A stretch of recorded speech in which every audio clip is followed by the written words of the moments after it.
एक समय की बात है, एक घने जंगल के पास एक चालाक लोमड़ी रहती थी। वह बहुत चतुर थी, लेकिन साथ ही थोड़ी धूर्त भी थी। एक दिन की बात है, लोमड़ी खाना खाते समय उसके मुंह में खाने का टुकड़ा फंस गया, जिससे लोमड़ी निकाल नहीं पाई और धीरे धीरे उसे काफी परेशानी होने लगी। तब उसे सारस की याद आई और उसी जंगल के पास एक झील में एक दयालु सारस भी रहता था। लोमड़ी सारस अपनी लंबी चोंच की सहायता से लोमड़ी के मुंह से टुकड़ा निकाल दिया। अब दोनों में धीरे धीरे दोस्ती हो गई। एक दिन लोमड़ी ने सारस को अपने घर खाने पर बुलाया। सारस बहुत खुश हुआ और खुशी खुशी लोमड़ी के घर पहुंचा।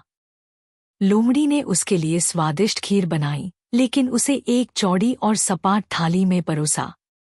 सारस अपनी लंबी चोंच से खीर नहीं खा पा रहा था, जबकि लोमड़ी आराम से अपनी जीभ से सारी खीर चाट गई। बेचारा सारस भूखा ही रह गया। सारस को बहुत बुरा लगा, लेकिन उसने कुछ नहीं कहा। वह समझ गया कि लोमड़ी ने उसके साथ चालाकी की है, लेकिन वह शांत रहा और मुस्कुराते हुए लोमड़ी को अपने घर खाने पर बुलाया। लोमड़ी खुशी खुशी निमंत्रण स्वीकार कर ली।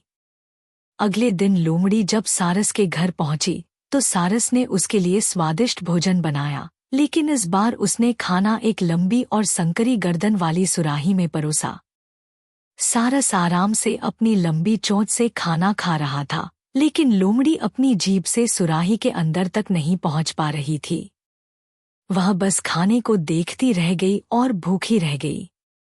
अब लोमड़ी को अपनी गलती का एहसास हुआ। उसने सारस से माफी मांगी और कहा, मैंने तुम्हारे साथ जो किया वही मेरे साथ हुआ। अब मैं समझ गई कि हमें दूसरों के साथ वैसा ही व्यवहार करना चाहिए जैसा हम अपने लिए चाहते हैं।